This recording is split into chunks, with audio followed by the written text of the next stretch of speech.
All right, today, boys, we are going to be drafting from the seventh spot. If you haven't already, please go check out the other videos from 1 through 6 just to get kind of a broad understanding of where you would be drafting at if you do have those picks. Today, we're going to be picking at number 7. This is where it gets complicated because you are also in the middle of the pack. So we'll see what happens. If you guys haven't already, make sure you guys go download rotobaut.ai and use code NICK, N-I-C-K, for a 7-day free trial. This app can literally help you out tremendously when it comes to fantasy. It can help you out you can literally plug your league into it. It'll tell you exactly what to do. You can ask any questions, whether you should trade someone, who you should draft, where you should draft them. It can give you wide receiver or running back schedules if they have a tough one or an easy one. It will give you the in-depth analysis. I highly advise you guys to do this. You get a 7-day free trial if you use code NICK, N-I-C-K. So Puka somehow lands to us, which is very strange. I'm not going to pick Puka because that's not going to be fun for you guys. I was going to draft Amon-Ra anyways. I wasn't going to draft Jonathan Taylor. He should have fell to us, but he didn't.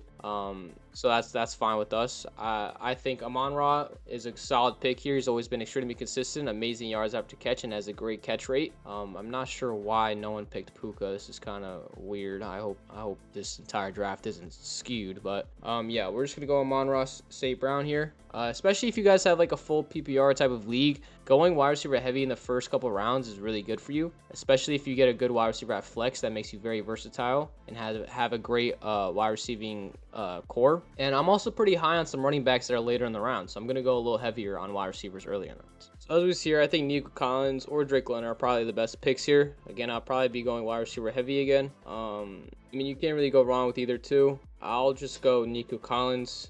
He should be having more competent quarterback play, which will be more reliable for Nico. CJ Stroud's in his contract here. He needs to play good. If he wants to be the franchise quarterback for the Texans, he needs to step it up. They got a little bit more of a furnished line. It's definitely going to be better than it was last year. He should have a better year, but again, you couldn't go wrong with Nico or Drake. I'm just going to have to rely on the quarterback play when it comes to that. So I think going Nico here is totally fine. And I didn't want to reach for any other wide receivers or running backs. AJ Brown would have been a fine pickup as well, though. So as you guys know, I usually don't like picking up tight ends early in the round. So if Brock or Trey fall to us, we probably won't pick them up. Same thing with quarterbacks. I usually like to wait for the later rounds just so we have a comfortable and versatile wide receiving and running back depth. I think that'll be the more consistent thing to do, and just there's more comfortability within your lineup when you have a strong wide receiving and running back core. And you can still get the 10, 15 points a game from a tight end later in the rounds, like a Mark Andrews, a Dallas Goedert maybe, Jake Ferg, those type of guys. If we do end up getting Olave or Zay, I'm going to go with them. I went 3 wide receivers. I think going 3 wide receivers in the first round,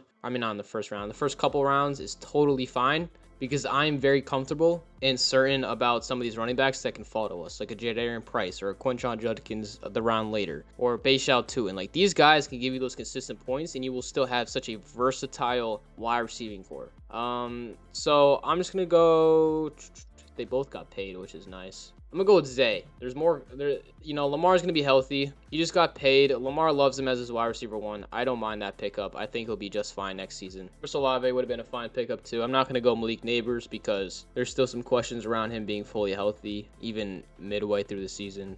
But what we are going to be doing now is looking for running backs. So I'm not too high on Scat. You'd be going at like a DeAndre Swift. Judkins I'm a little higher on, and then like a Bayshal 2 in Jadarian Price. So these, like 2 of these guys most likely are going to be our running backs, so that's totally fine for us. Igbuka got picked, which was good because that would have been very, very hard because I'm very, very high on Igbuka and Lad McConkey, so that would have been a very difficult thing not to do.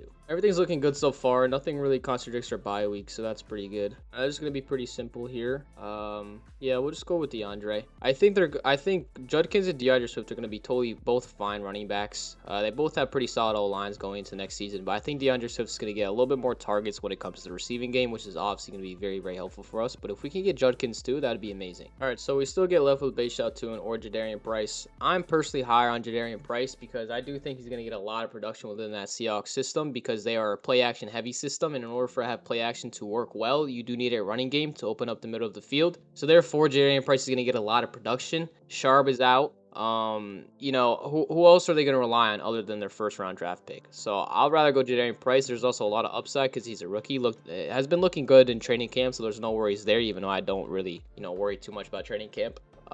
Looked very speedy, looked very quick. He's a very talented running back, but unfortunately he was behind Jeremiah Love in Notre Dame, so we don't mind that pickup there. I honestly might go running back again. Kind of depends on who falls with us, but I'll probably be either going running back or wide receiver, just to make sure we have that depth. And something that I'm thinking about already is Jared Goff's ranking in like overall ADP is very low this upcoming season, and he does put up a lot of passing yards, passing touchdowns, not a lot of interceptions. I think doing him up with Amon-Ra would be a totally fine thing later in the round, so I probably won't go quarterback earlier than I would, because Jared Goff is below like guys like Brock Purdy, Bo Nix, those type of guys, so I don't mind picking him up later in the rounds. Unfortunately for us, this round, unless we want to reach, isn't a very good running back round, so we would probably go wide receiver here, which is totally fine. You can either go Parker or BTJ.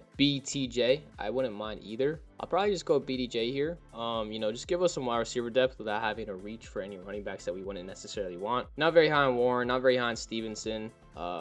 You know, I'm not going to go any quarterback right now. I definitely could have, but I'm not now because I do want to get that duel with Jared Goff. Not very high on Hubbard, so I'll probably just wait until this round to get whoever's here, like Monangai, for example. Maybe not Monangai, actually, because Monangai would contradict the DeAndre Swift, and that's never really good. I go with like a Blake Corum or J.K. Dobbins. You know, they do contradict the bye week, but they only contradict one of them, so I'll just plug in Blake Corum for DeAndre Swift at bye 10, and then J.K. Dobbins at Jadarian Price for bye 11. You know, have that same type of thing going. So it doesn't really contradict that much. And I'm also pretty high on both of these guys, so wouldn't mind that. So, wow, these two quarterbacks fall to us again. So we would be reaching again, unfortunately. I probably will be going with another wide receiver. Or I could just go, you know what, I'm going to go quarterback here. I think Herbert's going to have an MVP caliber season. He finally has the supporting cast he needs around him to be able to produce at the level he's shown in his past. So we're just going to chalk that Jared Goff duo. Because we don't want to be reaching for these guys if we don't need to, right? I mean, we still have Caleb, who someone's going to pick up. Lawrence, someone's going to pick up. Tyson, people are pretty high on. I find it very hard to believe that Blake Corum and J.K. Dobbins are going to get picked in these 8 picks. It definitely could happen. I wouldn't be surprised, but that would be totally fine for us, honestly. We still have the depth in wide receivers at least, so we could take a lot of hits when it comes to hits at the bat when it comes to the running back duo or running back bench. See, perfect. So we didn't have to reach for Blake Corum or J.K. Dobbins, and we were able to get a much more high volume, more talented quarterback in Justin Herbert, and not needing to go with the Jared Goff. So it's totally fine for us. We're just going to pick up Blake Corum here. Very happy with how we played that. You know, we played patient. We had a couple things in the back of our head to adapt to whatever happens. That's how you really have to draft. You have to learn to adapt and understand how people are drafting within your draft to get the best possible draft and best possible players at your pick. Because if we reached, we probably wouldn't have had to go Justin Herbert, or we probably couldn't have gone Justin Herbert and then needed to go to Jared Goff. So I'm happy we did that. That was totally fine. We still got the guy we wanted with the addition of a really, really good quarterback. So I could go tight end again, or not again. I could go tight end here, which would be totally fine, or we can wait. At that point, it kind of just depends on who falls to us. All right, so Jayden Reed, I'm pretty high on. Wouldn't mind that pick, but I do want to just get a pretty solid tight end here. I don't want to really reach on anyone. I don't really care for any wide receivers or running backs right now. We do have a very versatile wide receiving core. So I'll probably just go with Kincaid here. I don't mind a Kincaid. He has great chemistry with Josh Allen. When he's healthy, he's a great tight end. Definitely a top 10 tight end when he's healthy. So I don't mind that pick at all. Just you guys let me know if you do like this draft. I'm pretty confident with this draft. I really like our wide receiving core. I think our running back core is totally fine. We clearly win wide receiver heavy though, which is totally fine. Especially if you guys have a full PPR league, you know, you're going to strive. And we don't have too many contradictions with our bye week, which is always good. And the two solid players, BTJ and Blake Corum, coming off the bench is amazing for us. You know, they can still put in the points that we need in order to win that week. So as we're looking at our next upcoming pick, I would love to pick up a Kenneth Gainwell here. I think he's going to get the points that we need because he'll be fine as a backup running back, but I do think he's going to get a lot of touches in the wide receiving game. He's a great catching back, so I think that'll be totally fine for us, especially as a bench player. We're not asking too much from him. So yeah, I wouldn't mind this pick at all, honestly. Hopefully he does fall to us. All right, perfect. So we do get Kenneth Gainwell to really build up our our bench core, our running back core. Now we'll probably be going another bench player. I could go tight end and really get 2 solid tight ends, or I could just go another swing at the bat at wide receiver or running back, kind of who falls to us. Since I've been doing a lot of mock drafts, I am usually been eyeing Romeo Doubs or Wan'Dale Robinson.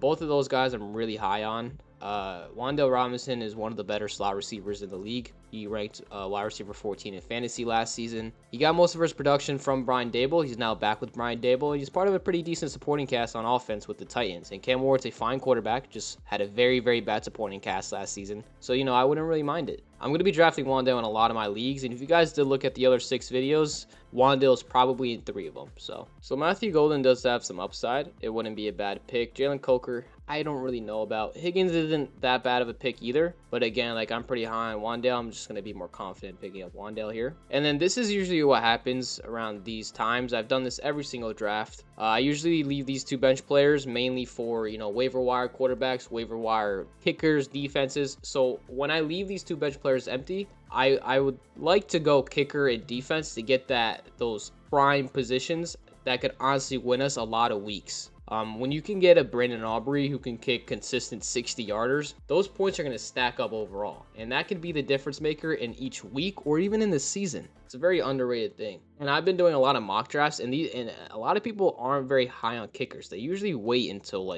the last 1 or 2 rounds. So I think going here with having a pretty comfortable bench, not needing too much, is totally fine here. So I'm just going to go Brandon Aubrey, the best kicker in football, and then I'm just gonna go defense again and when our pick comes up, and we're gonna get one of the best defenses in the league. Hopefully we can get the Texans defense because they somehow got better. That would also be a huge difference maker when it comes to week by week. So these are great things because we have the depth. We have 2 wide receivers on bench. The 2 wide receivers are 2 running backs on our bench as well. Now I'm pretty comfortable with them as well. I think they can get the points that we need for whenever they need to get subbed in.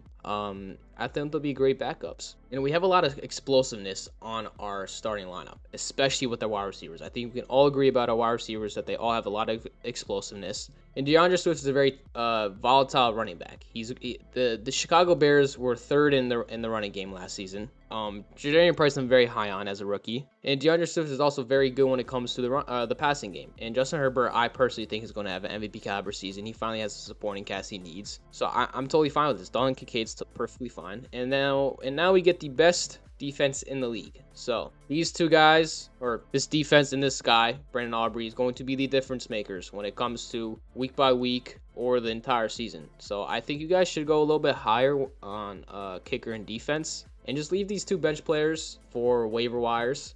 So now, since my pick is going to be coming up, I'll probably just go backup tight end so we have a backup tight end. I usually go Hockenson or Schultz here, usually every time for my backup tight end, so I don't really mind that. They're not going to be seeing the field too much unless Kincaid obviously gets injured, so I'm just going to go Hockenson here. Why not? I know he's had some injury problems, but again, it doesn't really matter. And now the last pick, you can go backup quarterback if you want. I'll probably do that. I usually take another swing at the bat for a running back or a wide receiver, but I'm feeling quarterback here, so I'll just go another quarterback. See, now, if you guys have looked in the top left, a lot of guys went defenses and kickers, and we got the best defense and the best kicker, so we were ahead of the game in that, and we didn't really need anything else on our team. So I'm gonna go quarterback here, and for the funds of it, we're just gonna go for Fernando Mendoza. I mean, the last pick doesn't really matter. Let me know in the comments if you guys do like my draft, what I could have done differently, what you guys would have done. But yeah, if you guys haven't already, if you do want to be better at drafting or better than me at drafting, make sure you guys head on over to rotobaut.ai. Make sure you download it in the App Store. Make sure you use code NICK, N-I-C-K, and you get a 7-day free trial instead of a 2-day free trial. It will help you out tremendously when it comes to trades, waiver wire pickups, weekly matches, and drafting as well if you do get it before your draft starts. So I highly advise you guys to do this.